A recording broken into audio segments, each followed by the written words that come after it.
ناظرین، متحدہ عرب امارات کی سپریم کورٹ ہے، اس کے چیف جسٹس ہیں فلاح الحجیری۔ ان کے پاس ایک کیس آیا کہ ایک آدمی نے اپنی بیوی کو اور اپنی 23 سالہ بیٹی کو تھپڑ مارا، اور تھپڑ اس طرح مارا کہ اس کی جو بیوی ہے اس کے ہونٹ اور دانتوں پر، جبڑوں پر زخم آ گیا۔ انہوں نے اس کیس کا فیصلہ یہ سنایا کہ 500 درہم وہ ادا کرے گا اپنی بیوی کو، لیکن اس لیے نہیں کہ اس نے اس کو مارا ہے، بلکہ اس لیے ادا کرے گا کیونکہ اس کو زخم آئے ہیں۔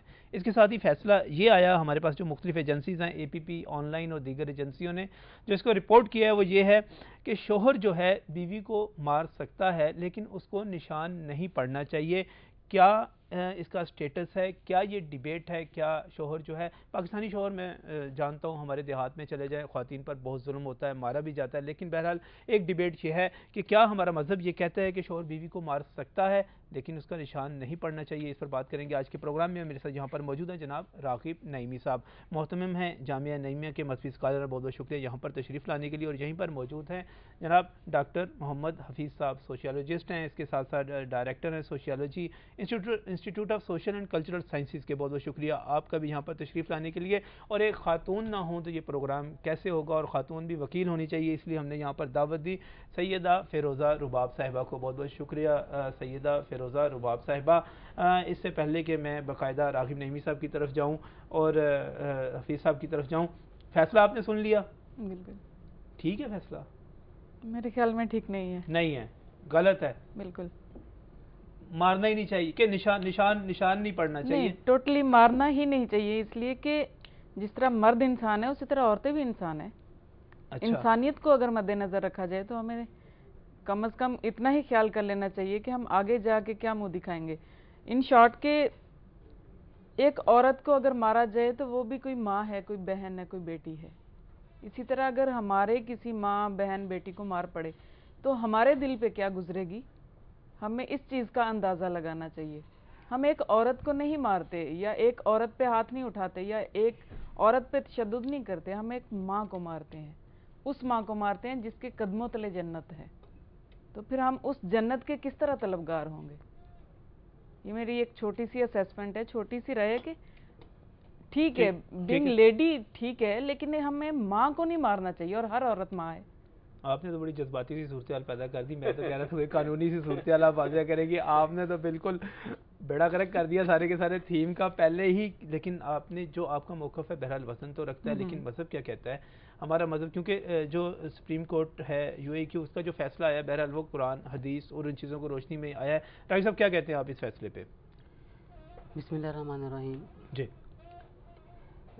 اسلام کی طرف سے جو حقوق و فرائض مرد و عورت کے لیے مقرر کیے گئے ہیں اور جو ان کے اوپر عائد کیے گئے ہیں، جی، قرآن کریم اور اس کے بعد نبی کریم صلی اللہ علیہ وآلہ وسلم کی احادیث مبارکہ بالترتیب تفصیلاً بیان کرتی ہوئی نظر آتی ہیں۔ قرآن کریم میں سورہ بقرہ میں، سورہ نساء میں، سورہ نور میں عورتوں کے مختلف عوامل اور مختلف معاملات کے بارے میں وضاحت کے ساتھ قرآن کریم میں اللہ تبارک و تعالیٰ کے احکامات نازل ہوئے، اور نبی کریم صلی اللہ علیہ وآلہ وسلم کی احادیث مبارکہ بخاری۔ حقوق سے تو کوئی انکار نہیں ہے، لیکن میرے جو بار والی بات ہے وہ سورہ نساء کی آیت نمبر 34 پہ چلے جائیں۔ اب اسی کی طرف ہم آ رہے ہیں، ہم اسی کی طرف آ رہے ہیں۔ پہلے تو ہم نے یہ چیز کو بیان کرنا ہے کہ یہ حقوق ہیں، یہ حقوق ہیں، بہت زیادہ ہیں، بہت زیادہ حقوق ہیں، ٹھیک ہے۔ اب آگے ہم نے چلنا ہے کہ وہ حقوق کس نوعیت کے ہیں، اور ان حقوق کے پیچھے مرد اور عورت جو ہے وہ کس دائرہ کار میں رہتے ہوئے کام کریں گے، اور کس دائرہ کار میں کون کس کے اوپر کیا فضیلت رکھتا ہے۔ پہلی بات تو یہاں پر یہ کہ اکتساب کسب کے اعتبار سے، چاہے وہ رزق کا کسب ہے چاہے وہ نیکیوں کا کسب ہے، اس میں عورتوں کو اور مردوں کو برابر رکھا گیا ہے، ٹھیک ہے۔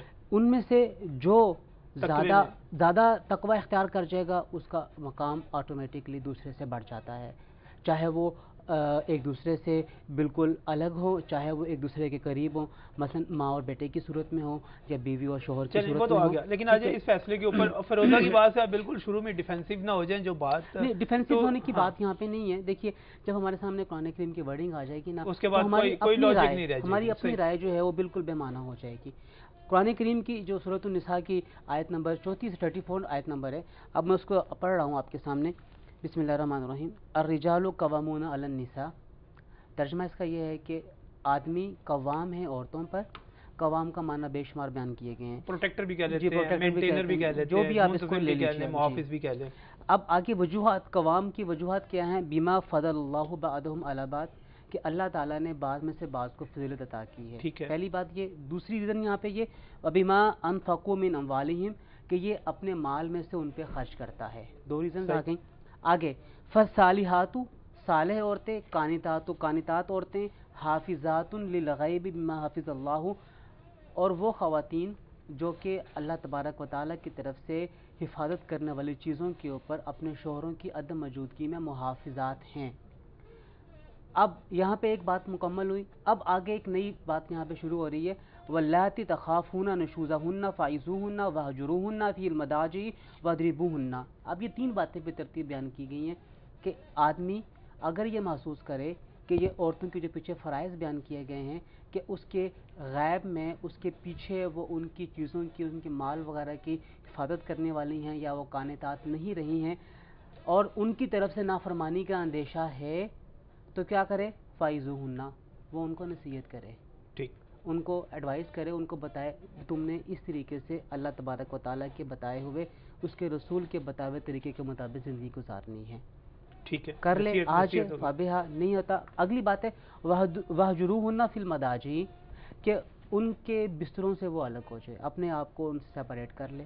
ناراضگی کا ایک اگلا مفہوم بیان کر دیا گیا کہ ناراضگی ایسے بھی ہو سکتی ہے کہ علیحدہ ہو جائے, ناراض ہو جاؤ. ٹھیک ہے, یہاں پہ بھی بات نہیں بنتی ہے وَاضْرِبُوهُنَّ, اور وہ انہیں سرزنش کرے مار کے ساتھ, انہیں راہ راست پہ لانے کی کوشش کرے مار کے ساتھ. وَاضْرِبُوهُنَّ کے لفظ واضح, یعنی کہ یہ واضح ہو گیا کہ اس میں آخری مرحلہ ہے, لیکن یہ آخری مرحلہ ہے. اور ابھی بات یہاں پہ نہیں ہے. اب آگے جب ہم تفصیل میں جاتے ہیں نا, تو تفصیل میں روح المعانی میں علامہ محمود آلوسی اس کی وضاحت کرتے ہوئے یہ نظر آتے ہیں کہ چار چیزیں ایسی ہیں کہ جہاں پہ شوہر اس قدم کو اٹھا سکتا ہے. وہ کیا ہے؟ نمبر ایک, عورت اگر نماز نہیں پڑھتی ہے تو وہ نماز پڑھنے کے بارے میں اس کو سرزنش کر سکتا ہے. ٹھیک ہے. اگر وہ قربت کے لیے نہیں آتی ہے تو وہ اس کے لیے سرزنش کر سکتا ہے.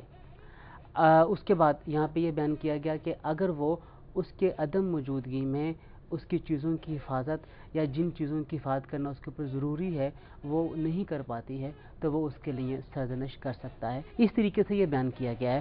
اب یہاں پہ آپ دیکھیے بہت یہ عام سیدھا سادہ مطلب لے لینا نا کہ عورت جو ہے مرد کو جو عورت مار کھا سکتی ہے اور مرد مار سکتا ہے, اس کو اس طرح نہیں لینا چاہیے. اس کے بعد باقاعدہ اس کا طریقہ واضح کیا گیا ہر چیز کا. یہی بات پاکستانی معاشرے کے حوالے سے تھوڑی سی جان لیتے ہیں کہ اس وقت عرب معاشرے میں تو خیر جو عورت کا اسٹیٹس تھا ہی, پاکستانی معاشرے میں مجھے بڑے افسوس کے ساتھ کہنا پڑتا ہے کہ ہمارے دیہات میں اور ایون شہروں میں بھی کوئی مثالی صورتحال نہیں ہے اس وقت. تو آپ اس کو کس طرح دیکھتے ہیں, سارے حکم کو, اس فیصلے کو, اور اس وقت جو صورتحال بنی ہوئی ہے جو اس فیصلے سے بنی ہوئی ہے اس کو؟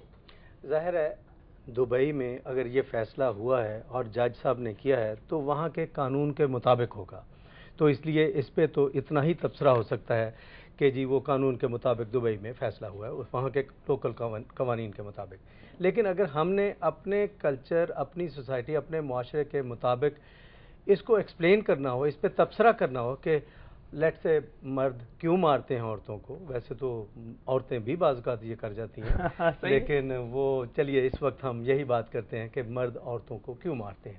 ہمارے معاشرے کے حوالے سے پہلی بات تو یہ ہے کہ مرد کیوں مارتا ہے, یا مرد اور عورت کے درمیان جو لڑائی ہوتی ہے جس کے نتیجے میں پٹائی ہو جاتی ہے وہ اختلاف ہے. اختلاف کی وجوہات کیا ہیں وہ ہم اپنے معاشرے میں اگر دیکھیں تو اختلاف کی وجوہات کئی ساری ہیں, لیکن ایک چیز جو نیچر کے ریفرنس سے نظر آتی ہے جو میں صرف ایکسپلین کرنے کے لیے بتانا چاہتا ہوں, اس کا میسج وہ نہ لیا جائے کہ اچھا جی مرد کو مارنا چاہیے عورت کو, ایسا نہیں ہے. وہ یہ کہ مرد آن ایوریج فزیکلی اسٹرانگ ہے, عورت آن ایوریج فزیکلی ویک ہے. تو جو طاقتور ہے وہ جنرلی کمزور کے اوپر بائی نیچر کوئی پٹائی یا مار کٹائی کر جاتا ہے یا ہو جاتی ہے. اس کا مطلب میں یہ نہیں کہہ رہا کہ یہ مسلمان فیکٹ ہے. اچھا, اب آگے کلچر کی بات, سماج کی بات, ہمارے معاشرے کی بات.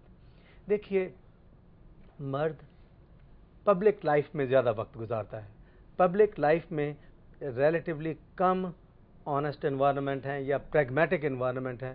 خاتون زیادہ تر گھر میں وقت گزارتی ہے جہاں پہ ریلیٹیولی آنیسٹ انوائرنمنٹ ہے, آنیسٹ ریلیشنز ہیں. اب یہ دونوں کا اختلاف کا باعث بنتی ہے یہ چیز بھی. دوسرا ڈاکٹر صاحب میں اس کی تفصیل میں جاؤں گا, یہیں سے بات آگے بڑھائیں گے, لیکن مجھے یہاں پر ایک بریک لینا ہے. لیکن بریک پر جانے سے پہلے میں کہوں گا کہ ہمارے ٹیلی فون لائنز بھی اوپن ہوں گی اس بریک کے بعد. 37573288 اور 37585221 ہم لے رہے ہیں بریک. بریک کے بعد آپ بھی اس ڈیبیٹ میں شامل ہو سکیں گے اور بتا سکیں گے اپنی رائے کہ یہ جو فیصلہ آیا ہے کیسا ہے اور پاکستانی معاشرے میں کیا ہو رہا ہے, کیا ہونا چاہیے. اس وقت ایک بریک.